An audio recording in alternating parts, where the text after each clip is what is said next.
CM Shivraj Singh Chauhan की अध्यक्षता में कैबिनेट की वर्चुअल बैठक हुई। इस बैठक में कई जरूरी निर्णय सीएम शिवराज सिंह चौहान द्वारा लिए गए। देखिए यह खास रिपोर्ट। मंगलवार को सीएम शिवराज सिंह चौहान की अध्यक्षता में हुई कैबिनेट की वर्चुअल बैठक में कई महत्वपूर्ण निर्णय लिए गए। इसमें कोवैक्सीन और कोविशील्ड वैक्सीन की मांग और आवश्यकता को देखते हुए तय किया गया है कि राज्य सरकार भी उसका ग्लोबल टेंडर निकालेगी। गृह मंत्री नरोत्तम मिश्रा की माने तो इसे अतिरिक्त एजेंडे में लागू करके स्वास्थ्य विभाग को इसका आदेश दिया है। इसके साथ ही देश का एकमात्र राज्य मध्य प्रदेश है जहां कोविड-19 अनुकंपा नियुक्ति योजना लागू की गई है।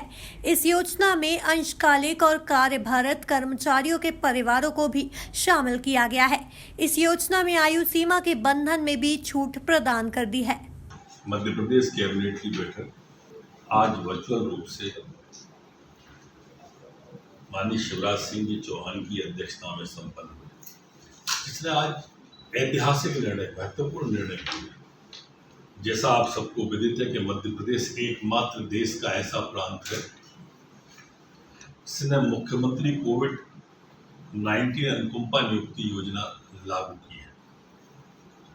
इस योजना में शासन के नियोजन में समस्त नियमित स्थायी कर्मी, कार्यभारित, आकस्मिक वेतन पाने वाले, दैनिक वेतनभोगी, तदर्थ, संविदा, कलेक्टर दर, आउटरोड मानदेय में कार्य, शासकीय सेवक, सेवायुक्त जिनकी शासकीय सेवा में कार्यरत रहने के दौरान मृत्यु हो जाती है, उनके पात्र आश्रितों को अनुकंपा नियुक्ति देने का तय किया है। इसमें अभी पत्नी को आयु सीमा में छूट दी। आज मुख्यमंत्री जी ने स्पष्ट रूप से जो उसके पात्र हितग्राही हैं उन सभी की आयु सीमा, क्योंकि एक निश्चित बंधन तो है ही, उसको भी सबको लोगों को इसमें छूट दे दी है। इसको कहते हैं ओवर एज जैसा। अब इन लोगों के अनुकंपा नियुक्ति में सेक्शन माननीय मुख्यमंत्री जी ने हटाया। अभी तक ये था कि जून का महीना दिया था, 2 महीने की आवेदन की सीमा थी, उसको भी बढ़ाने के आज मुख्यमंत्री जी ने निर्देश दिए। चिकित्सा शिक्षा मंत्री विश्वास सारंग के मुताबिक कोरोना को लेकर निरामय ऐप बनाया है जिसमें अस्पतालों में बेड की जानकारी मिलेगी। वहीं इस ऐप से शिकायतें भी परिजन कर सकेंगे। कोरोना में अपने माता पिता को खो चुके बच्चों को पेंशन दी जाएगी। उनके लिए निःशुल्क पढ़ाई का इंतजाम किया जाएगा।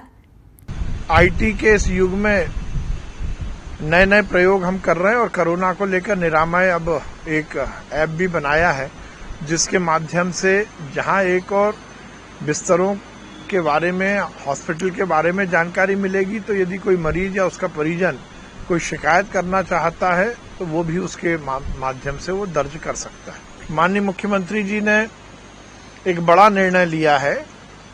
इस कोरोना के काल में दुर्भाग्य से जो बच्चे के सर से उनके माता पिता का साया हट गया है, ऐसे बच्चों को मध्य प्रदेश सरकार की ओर से पेंशन दी जाएगी। 5,000 रुपये महीने की ये पेंशन होगी। उन बच्चों को निःशुल्क पढ़ाई का इंतजाम कराया जाएगा, चाहे वो स्कूली पढ़ाई हो या उच्च शिक्षा का मामला हो, और उसके साथ साथ उनके इलाज की व्यवस्था भी सरकार की ओर से की जाएगी। हमारी सरकार संवेदनशील सरकार है और हमारा मानना है कि यदि इस महामारी में कोई बच्चा अनाथ हुआ है तो निश्चित रूप से सरकार को उसके पालक की भूमिका का निर्वहन करना चाहिए, और इसीलिए इस तरह की योजना की शुरुआत मध्य प्रदेश में की गई है। देखा जाए तो कैबिनेट बैठक में सीएम सरकार ने कई महत्वपूर्ण निर्णय लिए गए हैं जिससे कई लोगों को फायदा होगा। Bureau report, MP news, Bhopal.